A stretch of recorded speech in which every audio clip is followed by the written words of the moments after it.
Hey peeps, welcome back. We're talking The Real Housewives of Potomac, Season 9, Episode 8.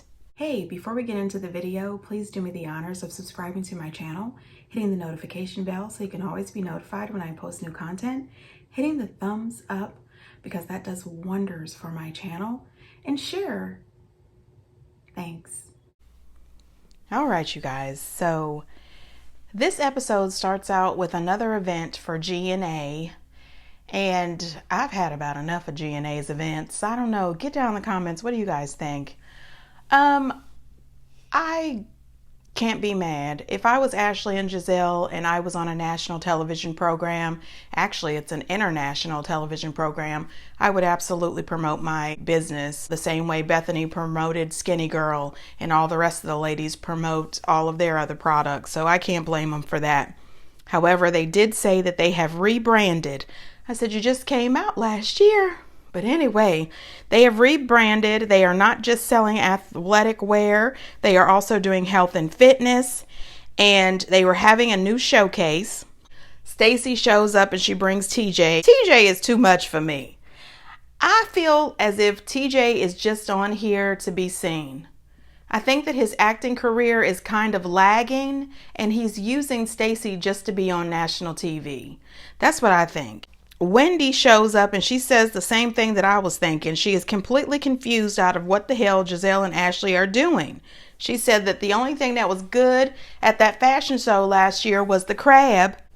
And now they're working out on the rooftop and she's not sure what the hell is going on. Then Giselle introduces Ashley as an international pop rock star. All I could think was, no ma'am, no ma'am.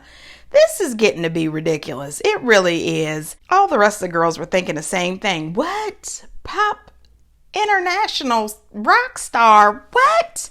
No ma'am, no she's not. Stacy said it best. She put forth such an effort to hit those notes. She says Ashley's singing is like her dancing, and she puts so much effort into it to hit those notes. You know, Stacy is such a class act. She really is. She's the nicest lady. That was shady as hell, but it was nice. It really was. I will say this, that takes a lot of courage to get up in front of people and sing, and it takes even more courage to get up in front of people and sing a cappella. Thank you, Ashley. I appreciate all the effort. So then the girls get together, and of course Mia needs a moment. Mia's doing everything she possibly can to be seen and heard this season, and it's really bothering me. It has gotten to the point now that I believe that not only does this need to be Ashley's last season, I think this should also be Mia's last season. And the reason I think that is because this storyline that she is using, this divorce, Ink, Gordon and his mental health, talking about the paternity of the children, is very detrimental to those children. I don't love that. And I think that it's real low for you to be on this show, you, Gordon and Ink, and Raggedy Jacqueline, dragging the hell out of Gordon, who has a mental health situation, and putting all of this out here for the children to later hear. I don't think this is a good look at all. Mia's sitting there trying to get all the attention, trying to get support, trying to get everyone to think of her as a victim. Gordon had a mental break and he went off on Ink, and now Ink is saying that he's going to walk away so that Gordon and I can work this out. I think he should walk away. Honestly, I think he needs to carry his ass back to North Carolina or wherever he DJs and stay there. Because I think she brought him in the picture too damn soon. And the way Gordon speaks about it, Ink has been in the picture for a very long time, on and off, in between everybody else and the NFL player. Remember that? I do think that Mia does bring a bit of entertainment to the show, but it's really not worth it. At this point, it has gotten pretty damn bad. It really has. And in the words of Nene Leakes, those are the two that I would get rid of right away, honey. They're declassing the show. Her and Jacqueline are declassing the show. I'm just saying. And you know what I thought when Ashley was singing Healing and Thriving, or Thriving and Healing, I can't even remember. I thought this would be a really good episode just to have Candace confessionals. Just the confessionals from Candace on this episode would have been wonderful. I'm sorry to keep harping on this, but I do not love how Mia seems to be weaponizing Gordon's mental health against him. Yes, he announced that he is bipolar 1, but when I seen Gordon on the show, in my opinion, he did not look like he was going through some sort of manic moment. I'm not a therapist. I don't know what a manic moment looks like, but he just looks like regular Gordon to me. If anybody's mental health is causing a problem in the relationship, I think it's Mia's. I am not a therapist. All Gordon said during that last episode, the little argument that he had with Ink, is, I don't want to be around the man that's had an affair with my wife, and is also out here claiming that he may be the father of one of my kids. By him saying that and deciding to just walk away, all of a sudden it's a manic moment? That doesn't make sense. It didn't look like a manic moment to me. Not only that, I think that if I was Gordon and my wife was out here sleeping with every Tom, Dick, and Harry, having an abortion, bringing the man around my children, then the man came around and said that he was the daddy of one of my children, I might go a little fucking manic. I'm just saying, I might lose my damn mind. I just don't think it's cute to exploit your children, your whole family, for a storyline. Bravo, do us a favor, release her from her contract. So Giselle tells the ladies that, Karen is not here. She wasn't feeling really well today. However, she does have court in a couple of days. I think we should all say a little prayer for Karen. And they do. They have a prayer for Karen. Then we see her and Ray back at the house. She's getting ready to go to court. And according to Karen, she is giving innocent. The look she is wearing to court, I thought that was super cute. Ray tries to give her a compliment, but it was pretty bad. It really was. He told her that he thought she looked young. He said not like a baby or anything, but you look more like a classy young lady. I said, thank you, Ray. I mean, you really did try. You tried it, Ray.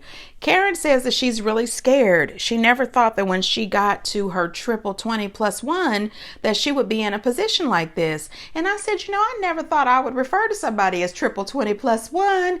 Damn it, you're 61. Just say that. Good God, triple 20 plus 1. It's just a lot. Mia and Kay are the first to arrive for this little get together that they're going to have on the day of Karen's court. And when they got there, they hugged, and I thought this would be a good time for them to squash things. And Mia could actually benefit from a nice friendship with Kay, because you could start going over to Kay's, getting all kinds of facial services, and using Kay's new product line. Kay's skin is flawless, and I'm not saying this to be nasty to Mia, but I would just say if I had a good girlfriend who ran a nice business and she made her own facial care line that she uses, I would give it a try. So we find out that Kay's allergic to cheese. And I tell you what, I don't know what I would do with myself if I was allergic to cheese. I know one thing, I'd probably lose a little weight. I love cheese. It's a bad situation, me and cheese. I hope that I don't become one of those people that get older and then you can't eat the cheese. Do you know how many people I know that all of a sudden they've gotten to a particular age and now they're lactose intolerant? I don't want to be lactose intolerant. Anyway, this is not about me. How the hell did we get there?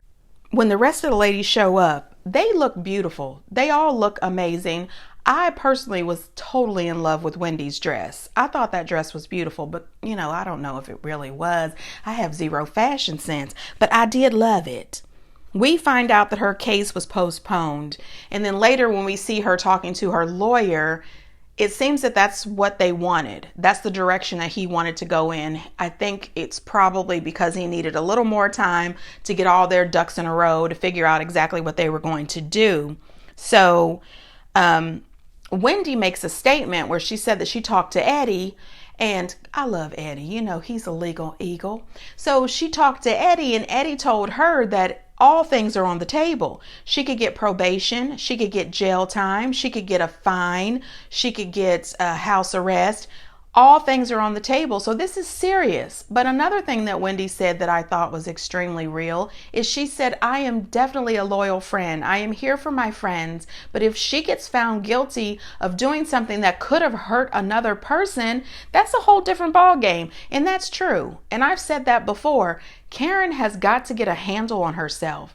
What she did was not only extremely dangerous to herself, she could have hurt an innocent person. And how many times have we seen all these accidents on the news where a drunk driver killed an entire damn family and they walked away without even going to the hospital? You know what I'm saying? You have got to do better. And this is Karen's second time getting a DUI at triple 20+1. And so I'm pretty sure that the judge is going to be looking at that. I wouldn't be surprised if the judge also told her that she needed to go to an inpatient rehabilitation center, or she may have to get one of those breathalyzer things in her car like Shannon Storm's Bedore. I'm just saying. Remember when Giselle and Ashley said in that interview that Mia is the one that's going to have a lot of questions to answer at the reunion? She's going to pay for these damn comments. Well, text her first. Make sure she's not drunk. No, I'm not saying. She's unavailable. I don't think she's drinking anymore, you guys. She doesn't drink ever when we're together. She never drinks. And I don't have sex. What? If Karen doesn't drink, I'm celibate. Okay, so Karen is truly a drunk. Yeah.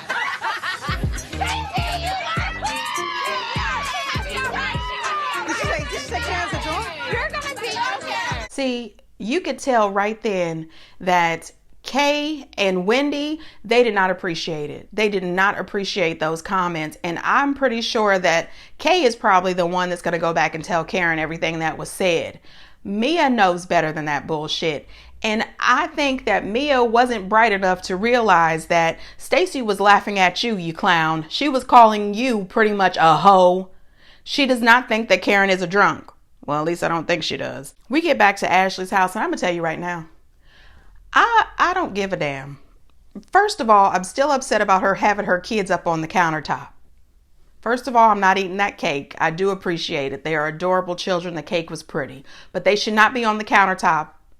They could fall and hurt themselves terribly being on the damn countertop. Not only that, they're on the countertop with their bare feet. People eat there, for God's sakes. It's just not sanitary. I don't love it. I don't love it. And you know, she announced earlier in the week, that she has finally filed for divorce from Michael. I said, what? Listen here, Bravo. She has been using this divorce from Michael for the last 3 seasons, if not 4. We're over this bullshit. It's like watching a damn rerun. I don't give a damn about having Uncle Lump and everybody else over to the house so you could talk about this damn divorce that has been taking forever. This makes no sense, especially when you have a prenup and a postnup, I believe. What? This is crazy. I mean, damn it. She starts to crying and carrying on. I said, girl, I know this is performative. I know you are putting on these theatrics for the cameras because you're hoping that they let you stay. But no, ma'am, you are not pulling my heartstrings, and you weren't pulling the strings of your family either, because they were all happy as hell to see you getting rid of Michael's ass. And Uncle Lump says, well, do you have any proof of him cheating? And she says, it's all over the internet. And I said, ha. So all that stuff that we've seen about him on the internet is fact? Are you saying that that stuff is true? I always thought it was anyway, but I'm just saying. And you know, her mom and her Uncle Lump and her aunt, Uncle Lump's wife, was absolutely right. Michael married you when you were almost a damn baby. He liked you that way because he could control you. When you grew up and started having ideas of your own, he was done with you. Absolutely. No, ma'am. No, ma'am. No, ma'am. I'm sick of this storyline. Move on. It was a long scene, wasn't it? We went to commercial, came back, we were still with them. I said, oh, shit. Anyway, then we see Mia. She done told everybody that her and Ink was stepping away from each other. But no, the very next day she's at the airport picking Ink up. I said, really? What happened to the separation? Stand on business, granddaddy. Really, Ink? You want to call Gordon granddaddy? I said, I know Tiny Tim is not calling him granddaddy. And I know Mia's not laughing. You married grandpapa. You married his ass. Get the hell out of here. Both of you are gross and disgusting. And both of you seem like you are just really out here clout chasing and throwing your children and your husband under the bus. The husband that 2 seasons before you were talking about what a wonderful man he is that took you right out of the strip club. Get the hell out of here. Then as soon as they get to Wendy's fabulous party, let me tell you, Wendy knows how to throw a damn party. Wendy, Karen, and Candace, when they throw a serious event, they put some money into that shit. That was gorgeous. As soon as Mia walks up to Giselle, she wants to talk about Gordon. I said, what? This is really your storyline. You are going to drag the life out of that man. She got interrupted, so they weren't able to finish the story. Giselle makes some kind of comment about, there's free Karen. Karen is free. So you're here amongst us. You already knew that she was going to be amongst you. One thing I did appreciate is earlier in the episode, Giselle made the announcement that Giselle said in her confessionals that Karen was really there for her when her dad died. And she really wants to be there for Karen now. She says even though most of the time they are totally frenemies, she definitely wants to be there for Karen. I think deep down, Karen and Giselle are friends. They just really enjoy going after each other, I think. Ashley has a bit of an attitude that she's been mentioning a couple of times in the episode that, Wendy had a party, they celebrated her, and now it's Ashley's actual 36th birthday and Wendy's having her party. So she's there with a bit of an attitude. And I thought to myself, you could have kept your ass right at home. You could have been in the kitchen with the kids on the countertop eating your cake. You didn't have to coming in the building, telling everybody, well, it's my birthday. Who gives a shit?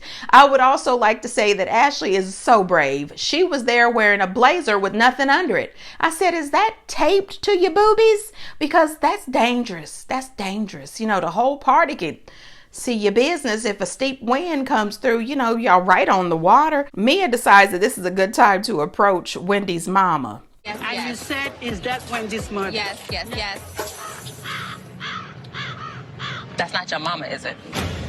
And I do need to apologize for that. I'm not a witch. Okay. I'm a child of God. I do not fly. Okay. I tell you what I do. What do you I do? get up and I pray Holy Ghost fire. Holy Ghost. Wendy's mom is out here for the bullshit. She says she prays to Jesus, okay? She prays the hellfire Holy Ghost, okay? I think Wendy's mom probably goes to a Baptist church. I'm just saying. Mia, please apologize to the woman and go on. The woman cussed you the hell out on Twitter for 2 reasons. The first time was because you acted a fool with her daughter. Throwing your cell phone, throwing water on her, just showing the hell out. And any mom is going to step up for their child. So that's why she went off on you the first time. The second time was funny as hell. I ain't going to lie. When she said, is that your mom? That was funny. That was funny, but rude. Rude. Now, shit. Ain't nobody gonna talk about your mama, so don't talk about anybody else's. That's all I'm saying. That's one way to get you popped. Talk about my mama. I'm just saying. So Wendy showing up in that speedboat, going around the thing. I said, that's just a little too damn much because, ma'am, all that water splashing up on your dress and it's going to jack up your hair and makeup. Okay. You drive this boat real slow with me in here in this fancy outfit. I'm just saying that was too damn much. Ashley says that she's going to leave Wendy's party and she's going to be in a drag king show. Stacey had no idea what the hell a drag king was. Ashley explained to her, drag queens are men who dress like women. Drag kings are women who dress like men. Stacey still had a bit of a time wrapping her head around it and realizing that, oh crap, this is a thing. So she asked Ray, Karen's husband, Ray. Ray said he didn't know what it was either. Stacey makes the announcement to Ashley across the table that Ray didn't know either. I said, well, thank you for the announcement. Stacey, God bless her. Giselle was not happy to see Mia show up there with ink. She said, I was just at the GNA event rubbing her leg, giving her all kinds of love and comfort because she said that he was leaving her and she felt bad about it. And here it is 24 hours later, they are all over social media on the Instagram and now he's here. I said, you know how she is. You know how she is. Eddie's sibling showed up. I was really happy to see that. Wendy's mom, not so much. She said they didn't even come over here to say hello to me. Well, you didn't make it over there to say hello to them either. TJ. Everybody but me. I didn't see you. I'm sorry. Get it together, man. I'm sorry. What's wrong with you? You take your hand off. Do you like the flowers? That's a girl question. It's a girl question. Well, let me just say, I think that TJ is rude as hell. It was disrespectful. You have an attitude with her because she didn't go find you around the party. She was nice enough to bring your thirsty ass to a party where an international television show was being filmed.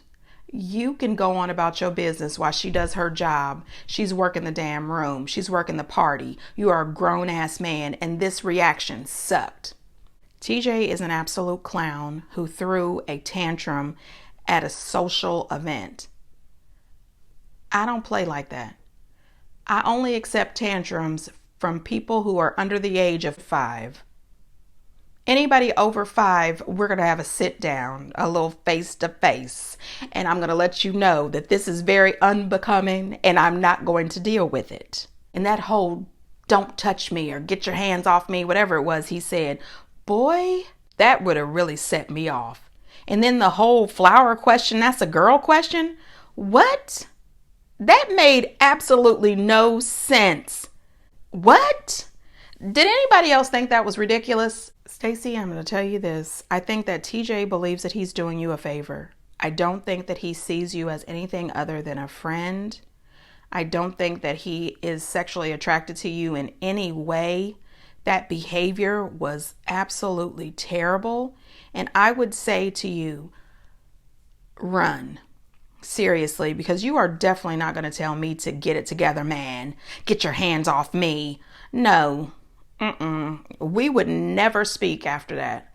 I will not be talked to like that. I'm sorry, because she didn't do anything wrong. Was it just me? Did I really see the production label him as Stacey's best friend? Because, I mean, even production is in on the joke. This is ridiculous. What changed in the 24 hours? Cried to us, and we all felt our heartstrings were tugged. Like, oh my God. She knows full on well ink is a trigger for Gordon, and I'm having a really hard time sympathizing with her now. The fathers of my children can get along. The fathers. And I'm glad that Giselle called that out. And she didn't really have much to say. I personally, that last statement where her children's fathers get along, I remember that she was married before and she has a son named Joshua who used to be on the show, but now we don't see him anymore. I think his dad must have said, I don't want him on the show anymore. But that's what I think she's referring to. That's what I hope she's referring to. And she's not talking about ink. Like I said before, Mia is using this for storyline purposes. And I think that this is a storyline for Love and Hip Hop. This is a storyline for a show that's on Zeus. You know what I mean? This is not housewife quality, in my opinion. And I think that she seems to be really eager to put this story out there. She is very eager to make herself look as if she is the victim here. And she is the main culprit. She's the problem. She's causing all of these issues. She is the common denominator. And villainizing someone's mental health is never okay. It's never okay. You guys get down in the comments and let me know what you think. And until next time, bye.